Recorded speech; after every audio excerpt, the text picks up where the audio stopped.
The Pacific Railroad's last spike ceremony was drawing nearer by the day. That day was, coincidentally, the deadline the two of them had set for themselves, Jacopo to confront his wife, and the white-haired girl to wait for him. And as that day approached, she continued to write letters. She wrote the letters purely by force of habit, despite having been worn visibly thin. I expect that she could not stop, that the act of writing was all that kept her from going mad. By focusing her attention on another person through her letters, she was able to maintain a grip on herself. But that day would put an end to her suffering and despair. When the railroad was completed, all their misunderstandings would be cleared up. They would return to the smiling, happy couple they had been when they were first married. The harsh winter would finally come to a close, melting away into the past and allowing them to step into the future. With constant prayer in my heart, I impatiently awaited the railroad's opening ceremony. I do not, after all, wish for anyone to fall into any kind of misfortune.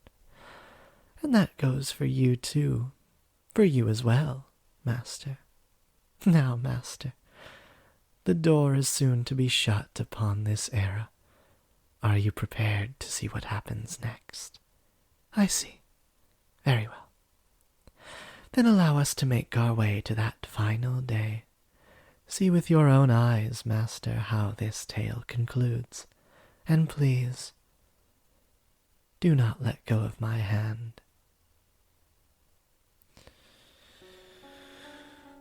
Part of this is the monologue I once performed. The night before the opening ceremony, the master of the house headed for his wife's shed.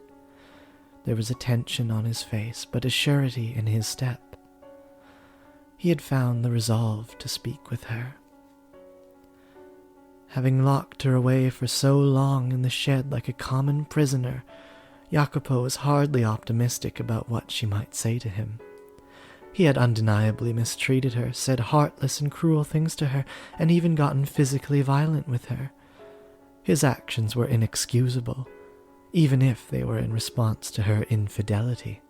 Of course, the very infidelity which had driven him mad, which had driven him to such behavior, had not, in fact, taken place. But he was unaware of that. There was a chance they would never reconcile their misunderstandings, and that this predicament would not have a positive resolution, but he still clung to a tiny fragment of hope. He wanted to start over with the white-haired girl, to make a new future with her. With that desire burning strong in his heart, he stood before the door to her shed and called out. He stood before the door to her shed and called out to her. Are you awake? It's me, Jacopo. May I come in? I won't hurt you. I will not raise my hand against you again. I swear to you I will do you no harm. I just wish to speak. I would like to have a calm, rational conversation, and as such I will not enter your room until you have given me your permission. So, may I please come in? You won't even give me a response? All right. Considering how you must feel about me, I shouldn't be surprised. Fine, then you don't have to let me in. But please, at least hear me out. Do you remember the day, shortly after we first met, when we went on our honeymoon? If you can even call the little walk we took a honeymoon. I was unable to do anything nice for you then either. I had no experience, no idea how to interact with an upper-class woman like you. I didn't know what I should do for you. And yes, I know that makes me sound juvenile. I have a tendency to say things I don't mean the more perturbed I get. I'm sure I said things to hurt you numerous times that day. However, At the photography shop, when you saw the phenakistoscope, you smiled for me. I was genuinely pleased in that moment. I felt like I had gotten closer to you. I very much doubt that was actually an appropriate present for a noble woman like yourself. Jewels or flowers or something like that, something beautiful, would have certainly suited you better. And I knew that. But I assumed you would have been given gifts like that countless times in the past. You are, after all, a beautiful woman. I did not want to have to compete on the same field as those other men. I wanted to be special. No, I wanted to be unique to you. No one had ever shown you anything of the sort before, had they? Frankly, I wasn't sure if a woman of your status would take any interest in a phenakistoscope at all. I imagine you've thrown it out by now, but I choose to believe you sincerely liked it on that day.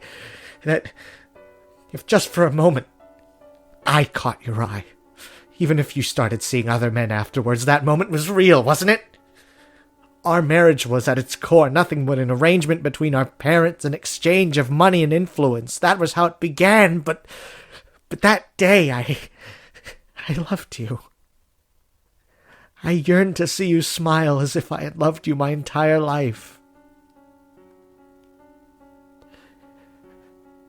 The Pacific Railroad has finally been completed. That's the project I've been funding.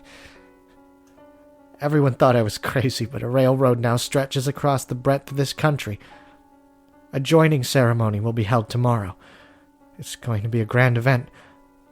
Locally, they're planning on doing a gun salute, and the sound of the last spike being driven into the ground will be transmitted across the country via telegraph.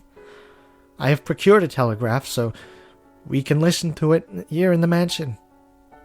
In your condition, you would probably have trouble handling the crowds at the telegraph station, but here you can celebrate in the comfort of your own home. I suppose what I'm saying is, I want to celebrate this with you. I've made arrangements to make that possible for you because I wish to have you there with me. Would you be willing, tomorrow, to celebrate the completion of the Pacific Railroad with me? Would you be there at my side?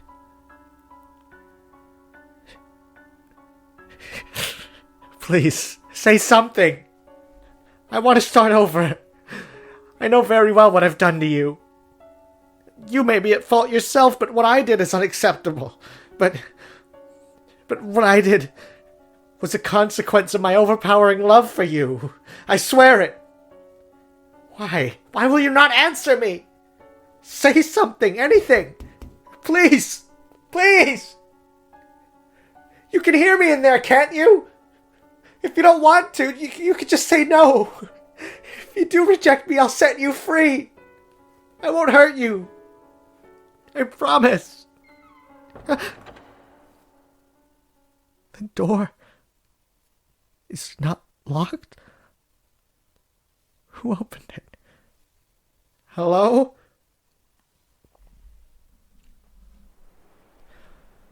A humid spring breeze brushed against his cheeks.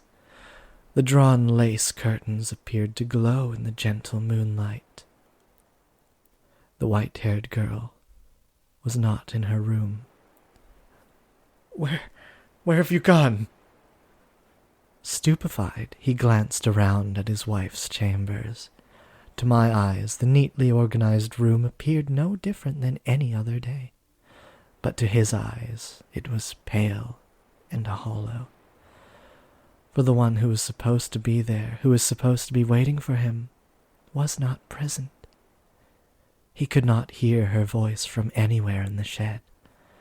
In its place echoed a dry rustling, a sad, pitiful, empty whisper of a noise.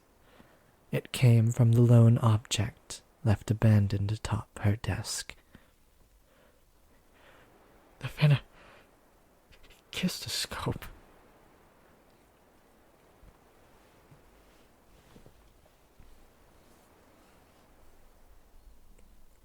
It was the one present Jacopo had ever given the white-haired girl, a toy made of paper. When spun and viewed in a mirror, it created the illusion of a man and woman dancing. You still had this? That's ridiculous. I assumed you had thrown it out. The white-haired girl had evidently made considerable use of the phenakistoscope. The paper was visibly worn and tattered, warped in places, and had even begun to yellow. It spun slowly in the wind, rustling and rustling and rustling. I think this might actually be yellower than the original time we saw it. It's a neat detail if so. Spinning in an endless reminder of that day the year before, though there was no longer anyone around to look through it. Why? But you were with other men. Why would you keep something I gave you? It's so worn. Why? A letter. Beneath the ever-rotating phenakistoscope lay a single sheet of paper. As if drawn to it, he scanned the contents of the parchment. It was a letter addressed to Caro mio Jacopo. The salutation, written in his native language, translated as follows: My beloved Jacopo. Did the fruits of your dream turn out as you had hoped? I am sure it was wonderful and impressively fast. A train that can travel across a continent as large as this is like something out of a story. I wish I could have been there to see it. I'm sure it would have been quite pleasant, like the day you gave me the Fennekiss wheel. Am I being presumptuous? I'm sorry. I thought I would keep writing to you forever, waiting for you forever, no matter how much you hated or ignored me. But I had made up my mind, so I'm sorry. I decided I would wait for you until the railroad was completed. I foolishly thought that you might invite me to the opening ceremony, but it seems I am not good enough for you.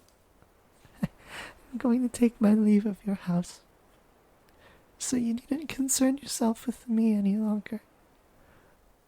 However, I do have one request. Please do not forget about all the letters I wrote. Think back on them from time to time. Do not burn them all, for they contain my thoughts, my feelings, my words, a record of my love for you. Remember, when you can, that I was always watching you. I'm sorry I'm having trouble writing. My ears are ringing. There's a voice whispering to me, calling me a witch. Maybe it's your voice. My vision is blurred. I'm not even sure what is going through my mind. I'm sorry this was all I was able to write for you. I'm truly sorry. I will leave the Fennekiss wheel behind. It was my dearest treasure. Farewell. I loved you. August 8th, 1886. That's not it. 1869. Where did I read 86? I'm sorry, I'm losing it.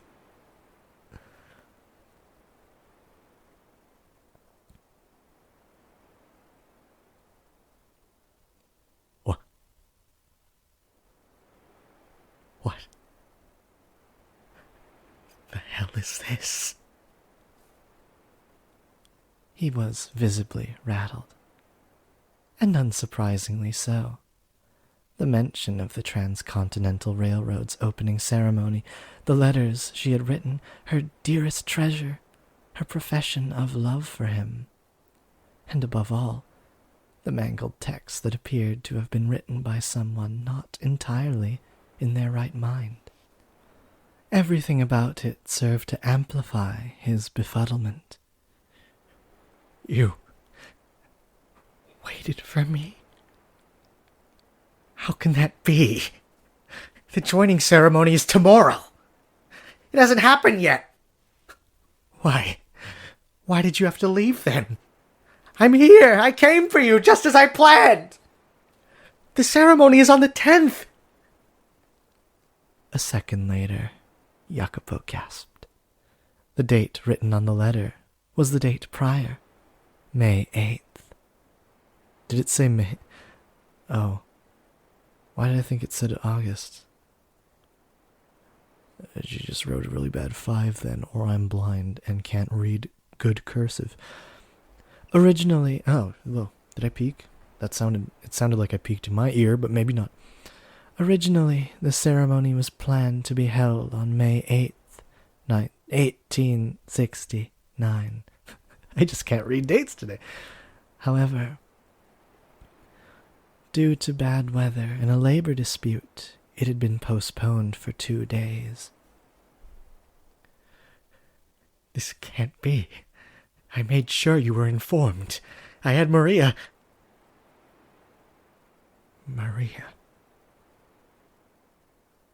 The madam is having an affair. Maria. No, you couldn't. Scattered fragments of memory began coming together in his mind. Maria was the only one who had informed him of his wife's supposed unfaithfulness, and though the letters had not been addressed to him, thinking back on it, they had all been about him. In one letter, she had mentioned treasuring a gift. Jacopo had assumed it meant a gift from another man. But in fact, she had been referring to the phenakistoscope sitting atop her desk, still spinning in the wind. At long, long last, he finally made that connection. And at the same time, he realized that the only person who could have altered the letters was someone they both trusted, Maria. She never, even once, betrayed me. She was not unfaithful at all. She waited unwaveringly for me, and I refused to believe her. I caused her pain again and again. But his realizations came far too late. The white-haired girl's spirit had broken, and she was no longer at the mansion. Had he caught on to Maria's machinations sooner, things would not have turned out as they had. But he was much too late.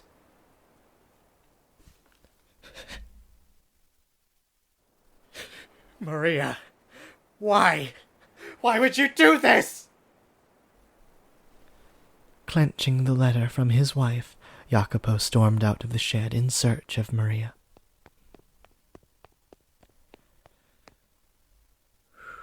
But she was not in the room assigned to her. Where are you? Where have you gone? Maria! Several maids were roused from their slumber by the racket, but no one had the courage to speak up as the master of the house frantically charged through the halls. Eventually he arrived at his own chamber. He was certain he had closed the door before leaving, but now a sliver of light shone through the gap between it and the frame. From within the room, he could sense someone's presence. He thought he could. When he opened the door, there he saw, comfortably perched upon his own chair, a woman. "I've been waiting, Jacopo."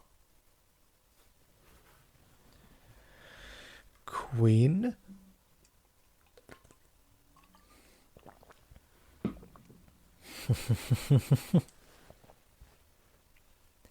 Nice room you got here. Though, I guess that's only natural, you being the man of the house and all. All these fancy furnishings. You do know this stuff's too good for you, right? And then me, I get that barren little maid's room. Drives me up the wall. So hey, Jacopo. Clear the air with your little lady yet? Maria!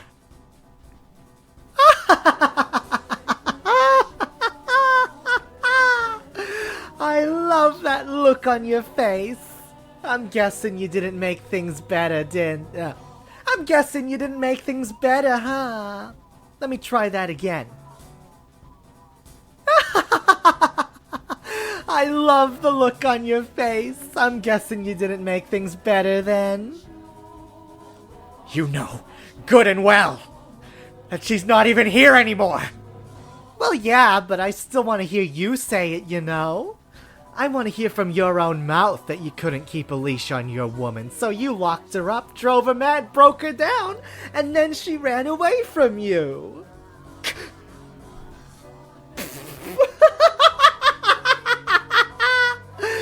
Go on, say something! Climb back up on your high horse and start shouting like you always do. Why, Maria? Why would you do this? Why? Oh, sorry, I'm ruining the scene. Why? Why do you think? Because I fucking despise you! I'd been trying to figure out how I wanted to end things, but then they just fell apart on their own. The fates are smiling down upon me, I guess. Nonsense! She was waiting for me until the day of the joining ceremony. And I was gonna see her on that day. You knew the ceremony had been postponed.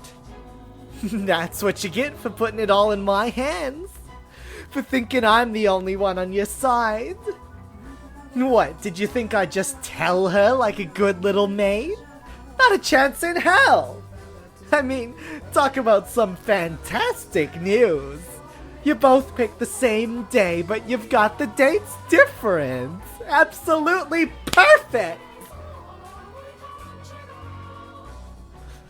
Maria, is that how you've always felt? How long have you held this grudge against me? How long? How long? How goddamn dense can you be? Must be nice living in your own little fantasy world, Jacopo. And this is the next capo familia? Oh my god, my sides! So you've always hated me? At the very least, I've fucking loathed you since the minute we had our reunion. At first, I did try to convince myself you had your reasons. Didn't make it feel any less unfair, though. You had all your money and all your power and everything else you stole from me. And then you go and get hitched to this pretty little lady. Oh, don't try to act like you're the victim here.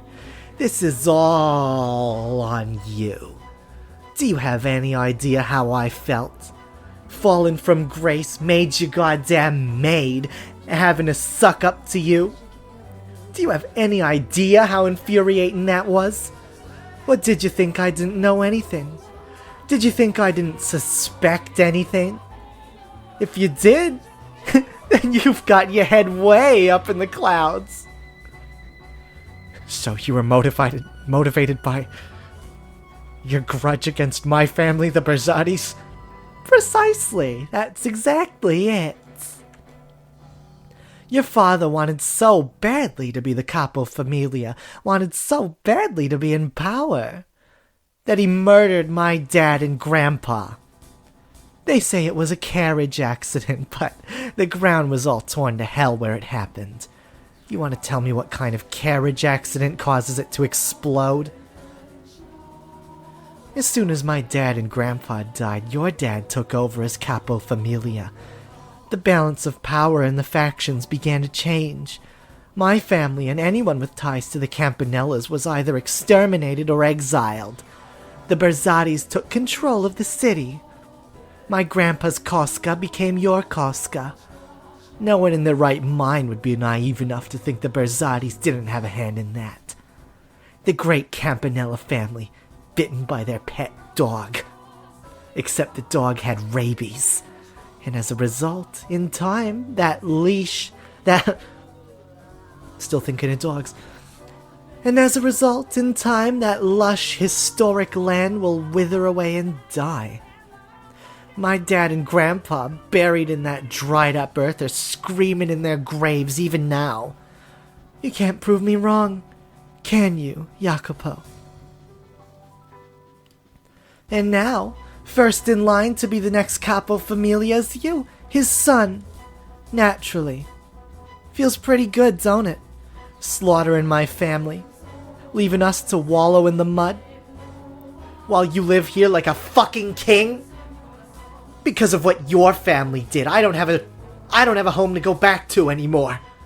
No house, no prestige, I have nothing left.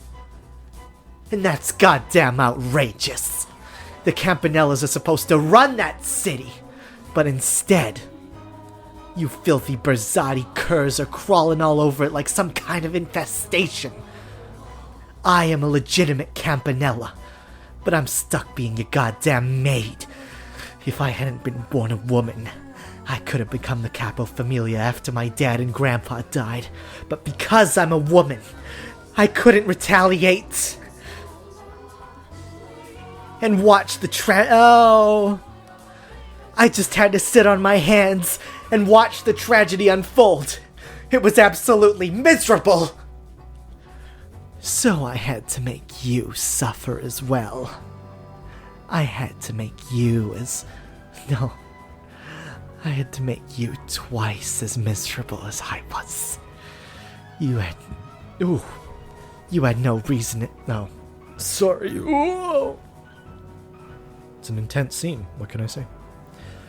You had no reason to hate anyone but me. Why did you make her a part of this? Did you have some grudge against her too? Not particularly. I actually rather liked the madam. Sweet, pretty, kind-hearted, timid, and fragile. Trusted every word I said. A splendid little toy. You thought of her as your toy? Now, can you really call me out for that? You can't. You have no right. You never cared one bit about anyone else. They're all footstools to you. It's a little too late to find yourself a sense of morality. This whole thing, it could have been avoided if you two had just had a single conversation. But instead, the both of you came crawling to me saying, "You're my only ally, Maria. How dense can you be?" Of course, I thought you were my ally. I trusted you. As I'm sure she did too. And then you should get your eyes examined because you can't see a damn thing. Maria. Oh my god, it was beautiful. The way you two blindly trusted me, creating your own misunderstandings and causing your own pain. How you could never seem to get on the same page. Watching it all fall apart. Maria. Is that everything? The extent of your grudge and all you did? Yeah. That's everything. All that's left is for me to kill you! Hold still now. I wouldn't want to miss. Maria, you! Does our past mean nothing to you? Was that oath just an empty promise? How could it when you remember it so clearly? Fine, I'll explain it for our little romantic boy. Bad grown-ups will take advantage of good memories. It's time I finally return this to you, Jacopo. That cartridge you gave me, packed with your disgusting disgusting sentimentality.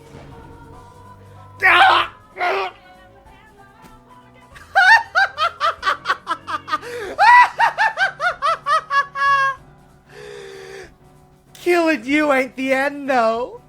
All you Berzati curs. I'll send every last one of you straight to hell. My revenge has just begun.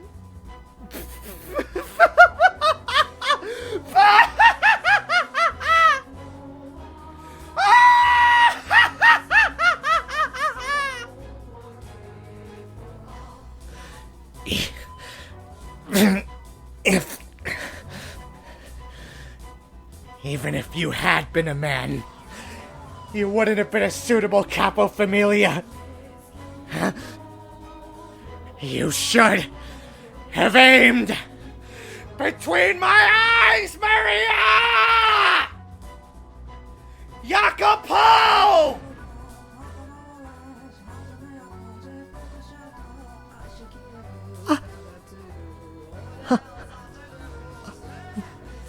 Why?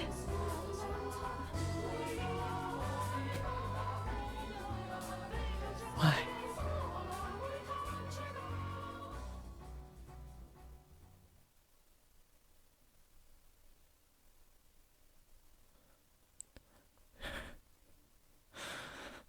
In a panic, I pulled the trigger, and from the barrel a bullet went flying, quite literally right between her eyes. Would anyone ever believe me if I said this wasn't how I wanted things to turn out?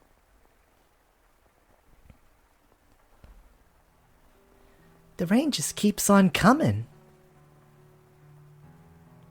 Wonder if we, oh my god. Wonder if we'll be able to go home today. Hey, Jacopino! Say something, you little wuss. Don't shout. You're gonna give me a headache. The lightning's way louder than me.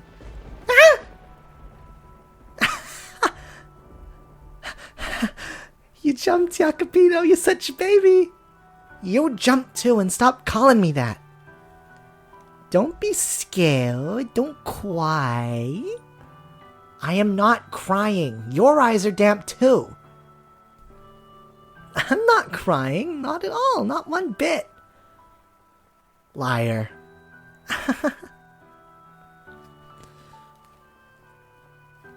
There's no end to this rain, is there? I'm fine if it doesn't stop. There's nothing at home for me.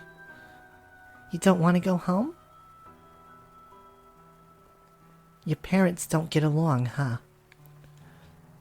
That's got nothing to do with it. Liar. You've got it good. Everyone loves your grandpa. Whenever anyone needs something, they come to him. Now there's a great man. Huh? How'd my grandpa become part of this? Oh, no reason. Not everyone likes him. He gets just as much hate as love. Grandpa's not really a model citizen. He's mostly just shrewd. Are you jealous? I'm not. My old man is, though. Huh. Is he now? Well, your dad's got his good points, too, I think. Like, I don't know. He seems like the kind of man who can accomplish big things. Though he seems a lot stricter than my grandpa. Oh, come on, I don't get you. What are you clamming up for?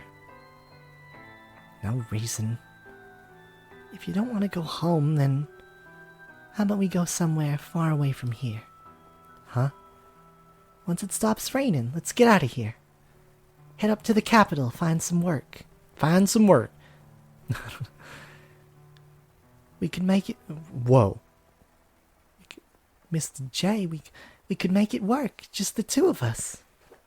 Oh, and we'll bring Nero, of course. If we could. That would be nice. Break free of this city and its outdated traditions. Head somewhere bigger, more forward-thinking. If only it were possible. It's all right, Maria. I know you were just joking. We wouldn't be able to find work anyway. If the two of us ran off, we'd be starving in a month. You'd have to be blind not to see that. Right. Let's go home once the rain lets up. Yeah. Oh. Let's go home once the rain lets up. Yeah, once it does. But until then, I know, let's sing. Sing even louder than the lightning. Then maybe you'll stop crying, Jacopino. I am not crying. Come on, let's sing. La la la lero, la lero, la lero, la lero, la lero, la lero, la la. Great improv, me. La la la la lero, la lero, la lero, la lero, la lero, la lero, la la. It's the best I can do. Maria, I may not put it into words, but I trust you understand that I consider you a dear friend.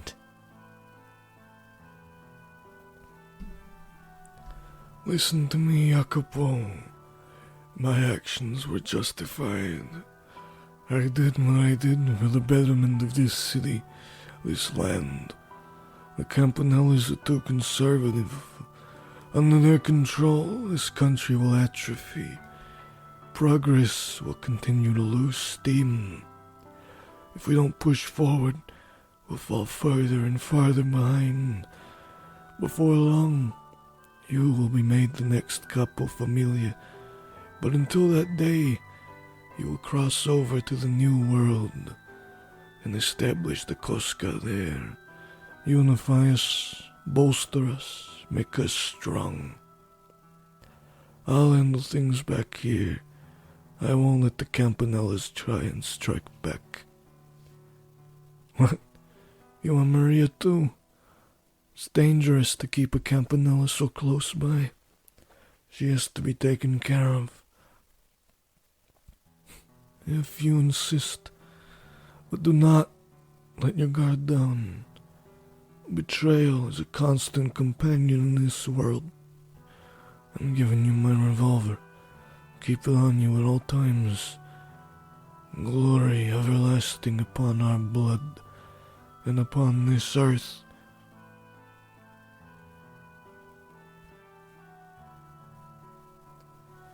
The best I can give you is a job as my maid. If I show you any more obviously preferential treatment, the Berzattis are liable to step in. Money, power, respect, and enough authority to not take orders from anyone. I thought that if I could obtain all that, I would be able to give you your freedom. And her as well. I wanted to give you both comfortable lives. But none of that got through to either of you.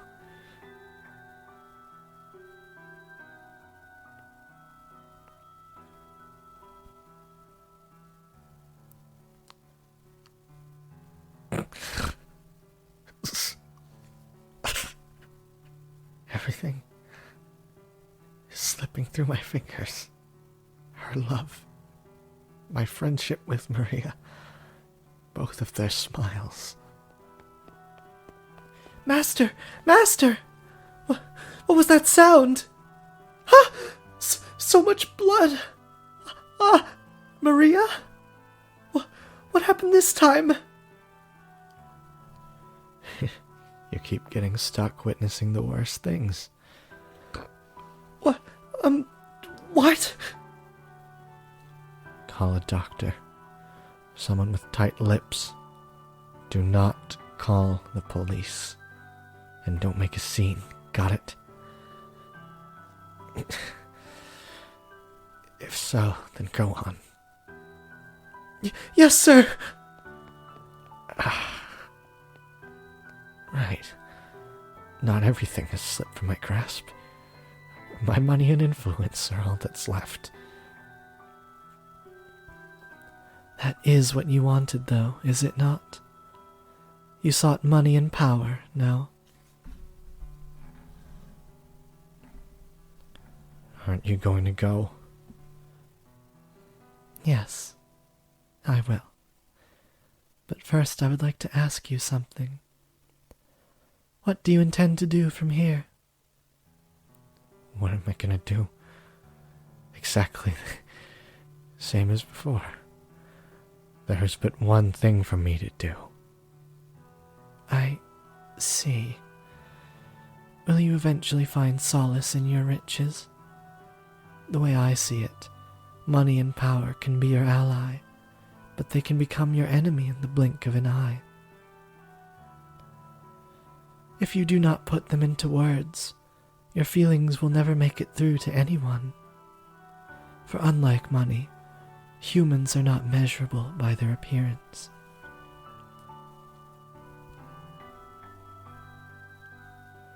He failed to communicate to anyone what he held within his breast. He was chained down by his place in society, his pride, his relationships, and his own heart. And at some point, he found himself in a position where he was no longer able to speak his mind. After enough time, he likely forgot how to be genuine at all. Or perhaps someone like him simply would not, even if they knew how. In any event, there are many things in this world that cannot be communicated without being put into words. How sad that this tale should end without him expressing how he truly felt. How hard it must have been to never clear up his misunderstandings. After Jacopo's confrontation with Maria, the Pacific Railroad was completed as scheduled. Celebratory cheers shook the new world as the last spike was driven into the rails. Jacopo, however, could not even manage a smile listening to the telegraph. And I am sure you can take a guess as to why. The people with whom he had wished to share that moment were not there. Shortly following her death, Jacopo held a private funeral for Maria. Then he commenced a search for the white-haired girl. But he did not do so alone. He hired others to help, did everything in his power to find her, tirelessly searching for many, many years. However, he never was able to locate her. And he spent the remainder of his life alone. Money, power, renown, servants. The world around him was always quite lively. But solitude was his only companion. He waited, and he waited, and he waited for the white-haired girl to return. The years crawled by, and with no family or loved ones at his side to care for him in old age, he died alone.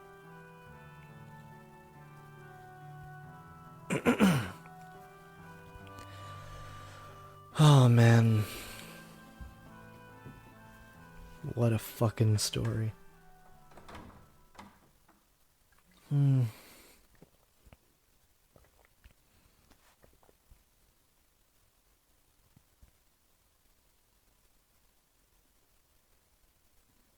that's that.